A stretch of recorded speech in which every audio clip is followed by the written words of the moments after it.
What is to be done when a long-time friend or colleague becomes the reason of self-deterioration? One of my wellness clients, while narrating me his story, he told me how he got stuck and it showed in his performance because his friend and the companionship and the time that he spent with that particular friend, who was more of a colleague and less of a friend, but over the years they developed a friendship which later became the root cause of his deteriorating performance. It showed in his work and he was not able to understand how to address this issue and what to do in such a scenario when at one side it's your friendship and on the other side it's your work.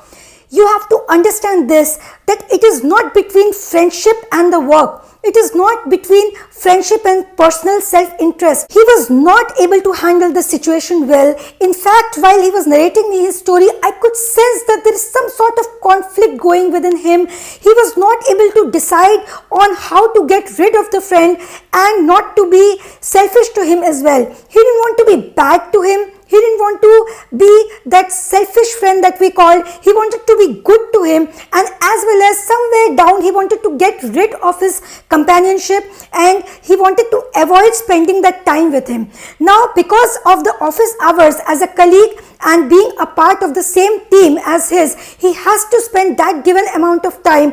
But even after office hours and during the break times of the office hours, they used to spend time. Now, what is to be done? Now, being mean to that person was not something in his nature.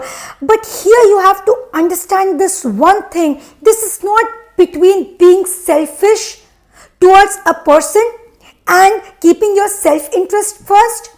It is keeping your self-growth first. He was not being able to say openly that he wants to simply get rid of the person. When I told him that, is this what you're looking for, and you're not being able to openly say because you've spent a lot many years with that person, and he said yes. It was just this one term, yes. No explanation, nothing. Because this was within him, but he was not being able to get okay with this fact, and he was not even sharing this fact with his own self because he couldn't believe that he can be that bad a human, that now years of friendship he will end just for the personal performance level because it is deteriorating. Now here there is this thing you have to understand. There is this subtle thing what you miss out on. Here it is not about choosing between a friend and a personal interest. It is about the personal health, the mental health which gets affected by a toxic friendship or a toxic relationship. What do I mean here by the term toxic? Is not about the friend is a wrong person or he is a toxic human being. No, but with time changes come within a person given his experience, given the surrounding he is surrounded with, and many other external factors which bring out a lot many shades within a person which may or may not go down well with you.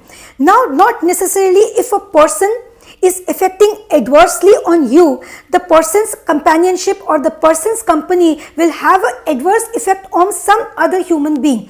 It varies from person to person and it is very individual. With that particular individual, you have spent a lot of time in your past years, but the recent developments that you've seen within that person may not go down well with you, and it is okay.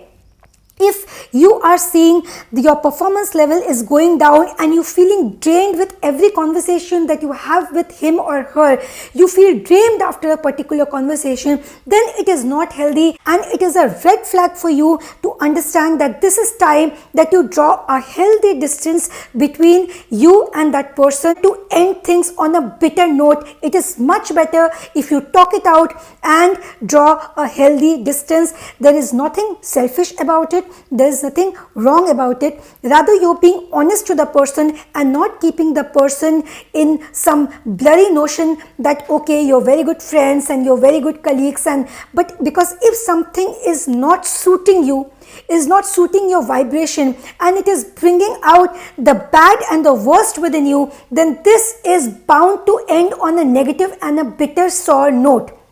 So why to go to that limit and why to push it to that extent? Why not just talk it out like two mature people and draw that healthy distance that see, this friendship now is not working out. Even if your acquaintances or for that matter your colleagues who have to spend time together, then you have to limit and talk it out that this is something that I'm going through. So don't take it personally. but just let's keep it till office hours and not and stop spending time with each other, because it is not bringing constructive results in our lives. If he is not doing any good to you, then you will also not be able to do any good to him. So if you are not contributing positively in each other's lives, then it is better that you open up and speak out. The ability of speaking out and the disability of speaking out shapes the relationships in your lives. I have seen many such cases where people don't get along well, but just in order to maintain the social formality and the personal relationship formality, for the formality's sake, they just go on maintaining a relationship built on falsehood, and this doesn't yield positive results. And this is because of the disability or the shyness of opening up and speaking your heart out. Anything, if you speak your heart out, there is nothing wrong in it, as long as you're being polite and you are not crossing that thin line of respectability. Respectability is what matters. If you're being too sweet on the face of a person and behind his back you're cursing him and you want to get rid of the person, this is not something good you're doing to that person, and you're harming yourself also. It's okay. We are matured human beings, and on the maturity level, if you talk it out and discuss, the person will also not mind. And if the person is taking it into his heart, then it is that person's problem, because you are being genuine and honest. It is not just about your performance levels or you're losing your efficacy and the efficiency levels, and it's showing in your work that your performance is going down. If your performance is going down and the friendship and the particular relationship is causing self-deterioration within you, then that is a red flag that this will become the cause of your mental and emotional well-being and mental and emotional health. And at the end of the day, if not now, then tomorrow or after a year or after 2 years, this is going to fall apart on a bitter note. So in order to avoid that, it's better to talk out and see. Even spiritually also, your growth within you is completely guarded by the external factors, as long as you have the spiritual inclination to dwell within and submit yourself to that supreme consciousness. Till you're in that spiritual journey, then your spiritual growth will also be harmed. Now people say that I'm not spiritually inclined. So even if you're not spiritually inclined, spiritual science is something that is the science of being of the human. It is about our day-to-day functioning of the body, mind and soul. So you cannot avoid and divorce yourself from the spirituality. Consciously, you have no connection with the spiritual thing, but emotionally and from the within, you cannot detach yourself from the spiritual science. And spiritually also, this will adversely affect your growth if you are choosing the wrong company, because you are not being the vibrational match of what universe is expecting out of you in order to give you prosperity and abundance. You're sending out the wrong signals. I have told it in many events, and this is another scenario where the external factor which is adversely affected your spiritual growth, that adverse factor and that external factor in this case is your that friend or colleague with whom earlier you were a vibrational match to his aura. But now, because of the recent developments, people change, and because of the recent developments, you are not being the vibrational match of each other and your auras are contradicting. So here you have to detach with that person. You have to draw that space and give each other that space, and you have to draw that healthy distance that your auras don't conflict. And this doesn't mean that the person who is not suiting your aura and the vibration is a bad person. Maybe he is triggering certain wrong emotions and the wrong energies in you, because of which you are feeling drained. Somebody else of his vibrational match may not be a wrong company to him, and he may be a perfect and the suitable match for having a good conversation with that person. He might have the ability to contribute something good in somebody else's life, but not in your life. Not necessarily two people get along, and if the aura of two people don't go hand in hand and don't complement each other, then in that case it is better to shake hands on a positive note instead of pushing the thing to a bitter note and inviting the big bitter fallout. So let's keep this in mind and bring out the best within each other and choose the company that brings out the best in you. Keep a strong watch on yourself as well. I told this to my wellness client that, see, it's about your friend not complimenting you, but you can be that friend in somebody else's life who may not be able to speak up and tell you that, see, you are draining my energy. So keep a check on yourself also, and don't be that person in somebody else's life who becomes the reason of draining the energy. And if you're sensing that after every conversation or time that you're spending, the person whom you're talking to is, by his body language, gesture, or for that matter his energy, if your intuitive power is strong after you have done a lot of meditation and practiced a lot of spiritual practices in your life, then your intuitive power will become that strong that you will sense that the person is not that comfortable in your company. Then immediately make sure that if he is shying away and not opening up, that he is not comfortable in your presence, you draw a healthy distance yourself, and don't be that person in somebody else's life who is an energy sucker. And don't let any other human being be that energy sucker in your life, because that will adversely affect you and that person as well, and the surrounding around you will get from bad to worse. Having explained that, we have to keep the practical scenario in mind as well, because many a times it doesn't become possible for you to avoid a certain person who is completely adversely affecting you, but that person is a result of the compulsive situation you are in, and you have to bear with that person. Now what to do? This is something that was happening with my wellness client. He told that he's not just his old friend, but it's also a colleague and his team member. So it's not becoming possible for him to directly draw a distance with him. Now in that case,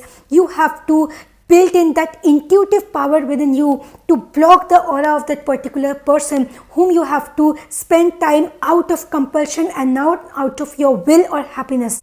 So just give 45 minutes of your day to meditation, especially before your work hour.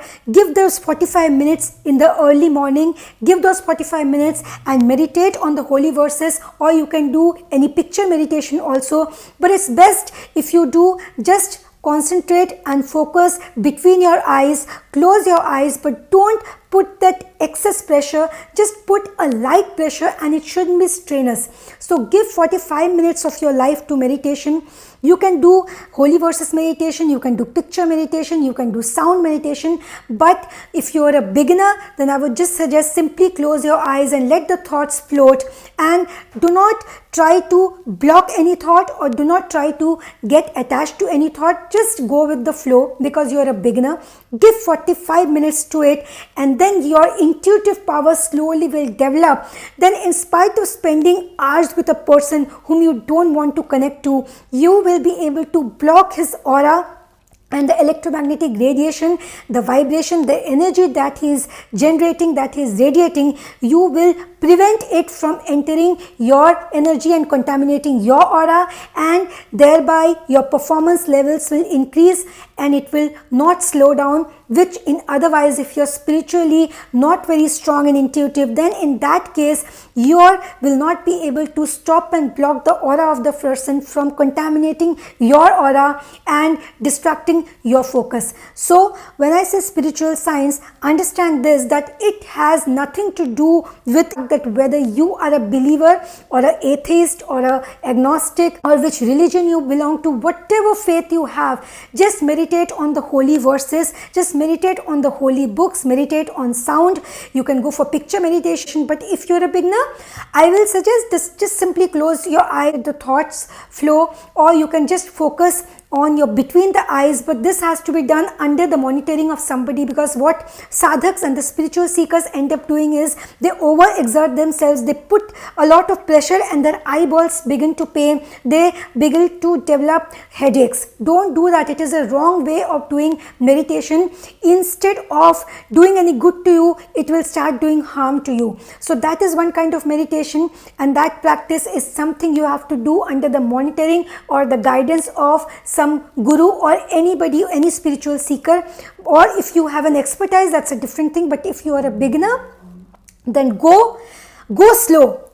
Don't have to over accelerate your journey and reach nowhere. Rather go slow and develop a healthy intuitive power and block the negative people from reaching out to you, the within you, and contaminate the within you. Develop that intuitive power, become a strong person for yourself, for your family, for your friends, for your colleagues, and for other human beings, such that you'll be able to block the negative aura and prevent your aura from getting contaminated, as well as you will spread positive energy and radiate positive aura and positive energy and make your surrounding very healthy. This is the power of spiritual practice. Bread, 41 days of life-changing course. No dependency. What the slavery? Bread.